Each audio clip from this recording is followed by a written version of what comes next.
In unified rules of kickboxing, fighters are allowed to throw punches and kicks to the head, the torso, and the legs above the knees and below the groin, and below the knees but above the feet. For amateur rules, fighters are not allowed to knee to the head.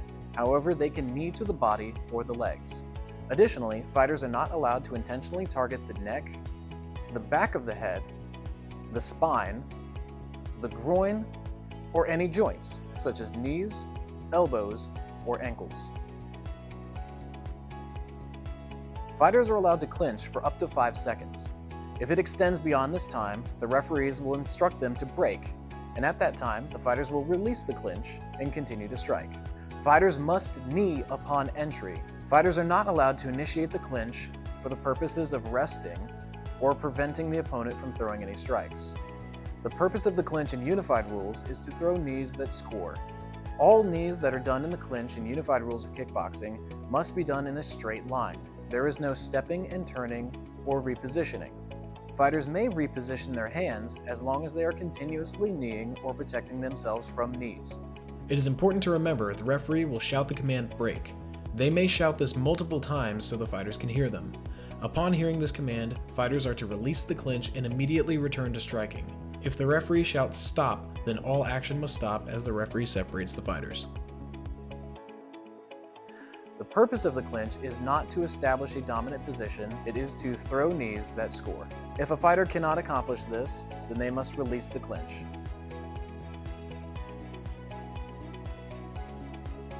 Fighters are allowed to catch the kick.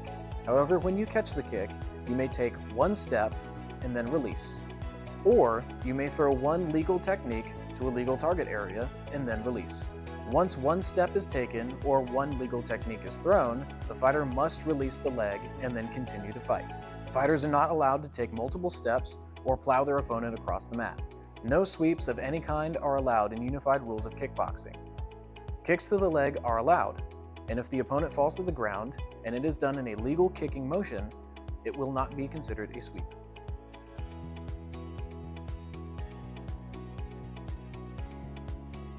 In Muay Thai, fighters are allowed to throw punches, elbows, and kicks to the head, the body, and the legs.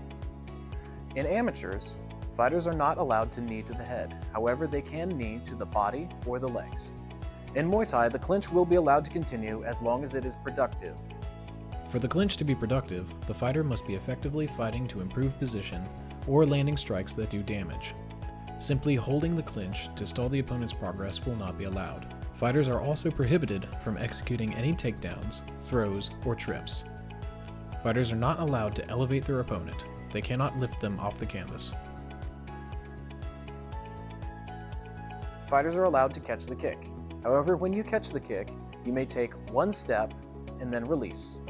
Or you may throw one legal technique to a legal target area and then release.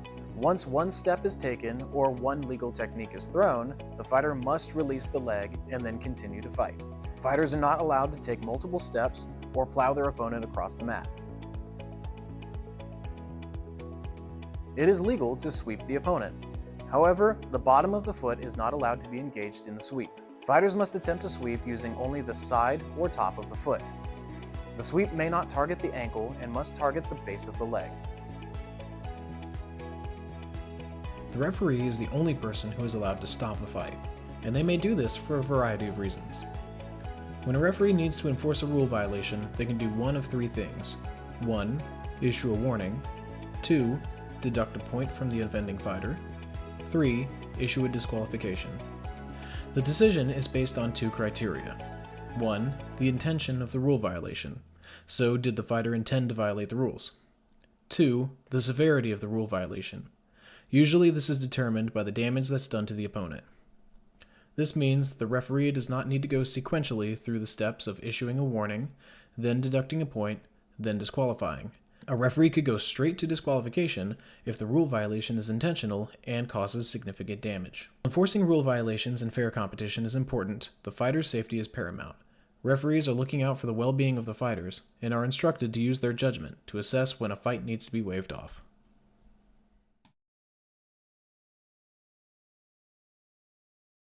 Fights are scored by the following criteria. First, knockdowns. Knockdowns are signaled when a referee begins to count in front of a fighter.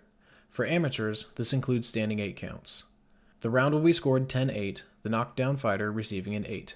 If a second knockdown occurs, the knockdown fighter will receive a 7. The round will be scored 10-7. If 2 knockdowns occur, for instance, if a red corner knocks down blue corner, and then blue corner knocks down red corner, then the knockdown criteria will be even, and the round will be scored 10-9. Again, a knockdown will be signaled only if the referee counts the fighter. Slips and trips should not be considered a knockdown.